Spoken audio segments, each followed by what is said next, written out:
Juges, chapitre 18. En ce temps-là, il n'y avait point de roi en Israël, et la tribu de Danite se cherchait une possession pour s'établir, car jusqu'à ce jour il ne lui était point échu d'héritage au milieu des tribus d'Israël.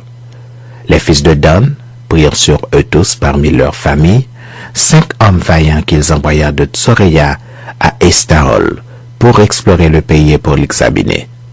Ils leur dirent, « Allez, examinez le pays. » Ils arrivèrent dans la montagne d'Éphraïm jusqu'à la maison de Mika, et ils y passèrent la nuit. Comme ils étaient près de la maison de Mika, ils reconnurent la voix du jeune Lévite, s'approchèrent et lui dirent, « Qui t'a amené ici? Que fais-tu dans ce lieu? Et qu'as-tu ici? » Il leur répondit, « Mika fait pour moi telle ou telle et telle chose. Il me donne un salaire et je lui sers de prêtre. » Ils lui dirent, « Consulte Dieu afin que nous sachions si notre voyage aura du succès. » Et le prêtre leur répondit, « Allez en paix, le voyage que vous faites est sous le regard de l'Éternel. » Les 5 hommes partirent et ils arrivèrent à Laïs. Ils virent le peuple qui y était vivant en sécurité à la manière des Sidoniens, tranquilles et sans inquiétude. Il n'y avait dans le pays personne qui leur fit le moindre outrage en dominant sur eux. Ils étaient éloignés des Sidoniens et ils n'avaient pas de liaison avec d'autres hommes. Ils revinrent auprès de leurs frères à Tsoréa, à Estaol, et leurs frères leur dirent, « Quelle nouvelle apportez-vous? » « Allons, répondirent-ils, montons contre eux, car nous avons vu le pays et voici il est très beau. » « Quoi? Vous restez sans rien dire? Ne soyez pas paresseux à vous mettre en marche pour aller prendre possession de ce pays.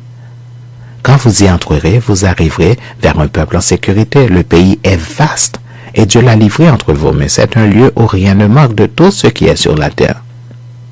600 hommes de la famille de Dan partirent de Tsoréa et d'Estaol munis de leurs armes de guerre. Ils montèrent et campèrent à Kirjath-Jéarim, en Juda. C'est pourquoi ce lieu qui est derrière Kirjath-Jéarim a été appelé jusqu'à ce jour Makanidan. Ils passèrent de là dans la montagne d'Éphraïm et ils arrivèrent jusqu'à la montagne de Mika. Alors, les 5 hommes qui étaient allés pour explorer le pays de Laïs prirent la parole et dirent à leurs frères, « Savez-vous qu'il y a dans ces maisons-là un éphod, des téraphim, une image taillée et une image en fonte? Voyez maintenant ce que vous avez à faire. » Ils s'approchèrent de là, entrèrent dans la maison du jeune Lévite dans la maison de Mika et lui demandèrent comment il se portait. Les 600 hommes d'entre les fils de Dan, munis de leurs armes de guerre, se tenaient à l'entrée de la porte, et les 5 hommes qui étaient allés pour explorer le pays montèrent et entrèrent dans la maison. Ils prirent l'image taillée, l'éphod, les téraphim et l'image en fonte, pendant que le prêtre était à l'entrée de la porte avec les 600 hommes munis de leurs armes de guerre.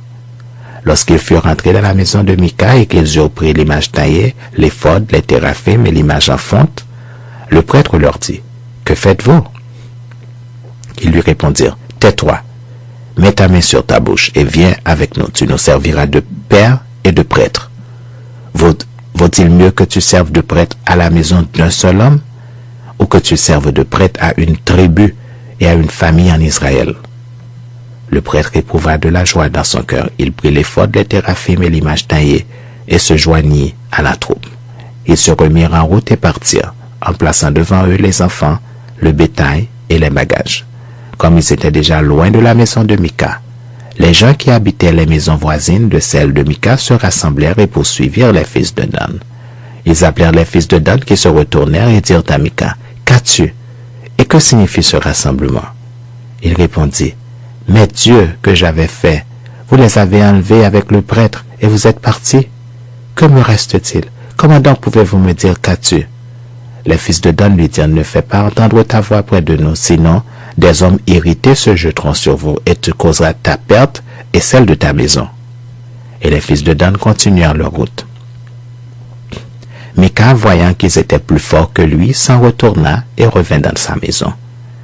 Ils enlevèrent ainsi ce qu'avait fait Mika, et emmenèrent le prêtre, qui était à son service, et ils tombèrent sur Laïs, sur un peuple tranquille et en sécurité. Ils le passèrent au fil de l'épée, et ils brûlèrent la ville.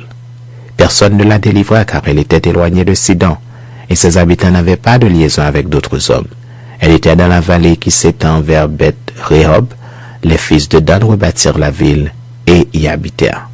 Ils l'appelèrent Dan, d'après le nom de Dan, leur père, qui était né à Israël, mais la ville s'appelait auparavant Laïs.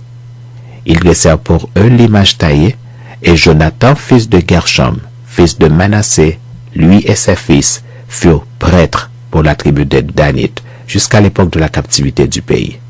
Ils établirent pour eux l'image taillée qu'avait faite Mika pendant tout le temps que la maison de Dieu fut à Silo.